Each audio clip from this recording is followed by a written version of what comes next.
Hey guys, welcome to Bastian time. I'm your host Bastian. Let's talk about some Nintendo news, shall we? First of all, there was that whole controversy about Tomodachi Life? Tomodachi Life, that's what it's called, right?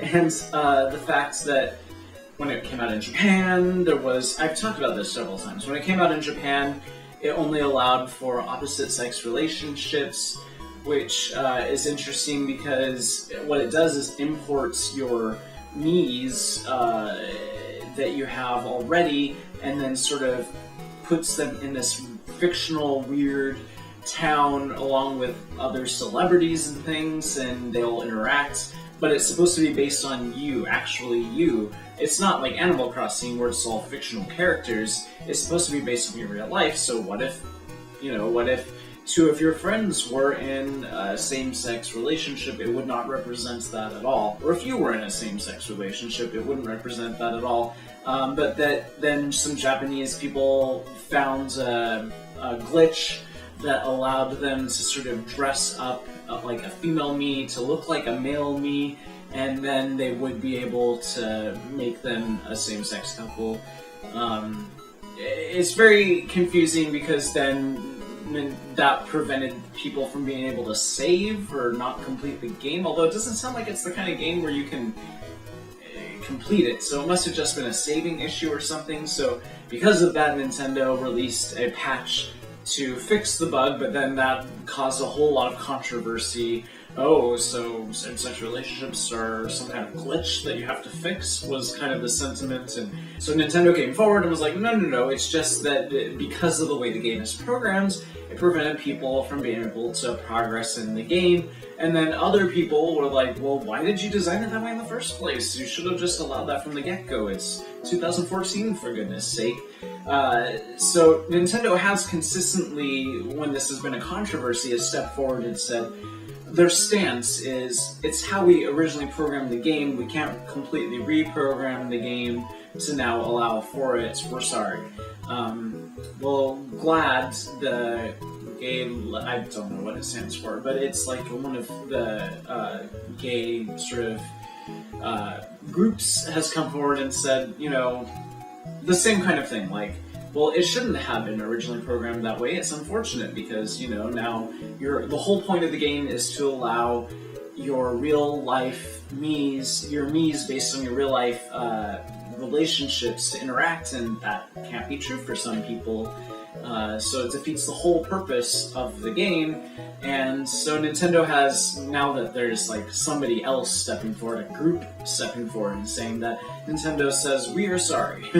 And in the future, we will make sure that, that we're including that sort of thing, so it's inclusive for all people. So that's good, I guess. I guess it's kind of good that, that a lot of protesting will get Nintendo to change their ways in some kind of way. It might not get them to release games that are only available in Japan and America, but it will get them to put in same-sex relationships in games. But, I mean, I guess my personal opinion is I kind of don't really care at all because I don't really have any intention of ever playing this game at all.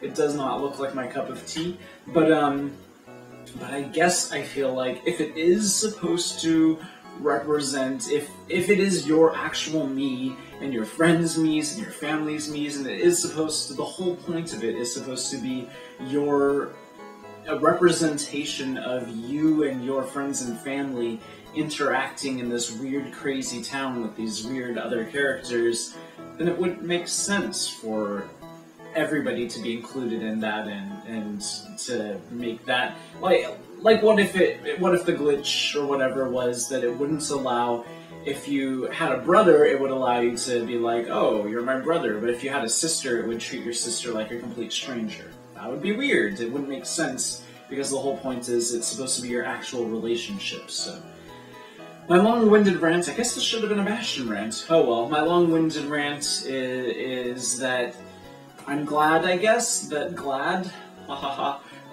stepped forward and, got Nintendo to change their ways about that, because I kind of feel like in some regards Nintendo is a little bit behind the times as far as society goes. They're kind of a little behind the times as far as what they think their consumers want. They don't understand that there are tons of people out there who want an actual mature Zelda.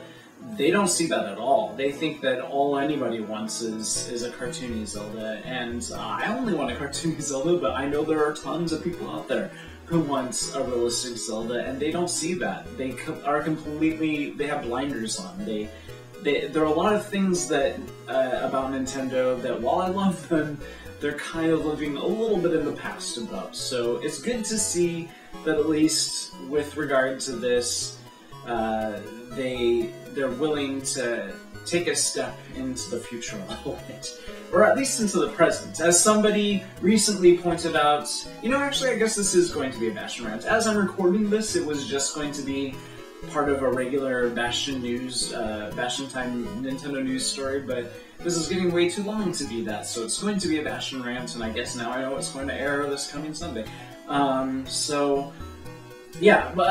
any case, the point is, one of the interesting things that somebody said is The Sims is kind of the same thing, right? And The Sims has been around for an eternity, and even in The Sims, as far back as like a decade ago, I forget the exact year, they started allowing same-sex relationships between the Sims.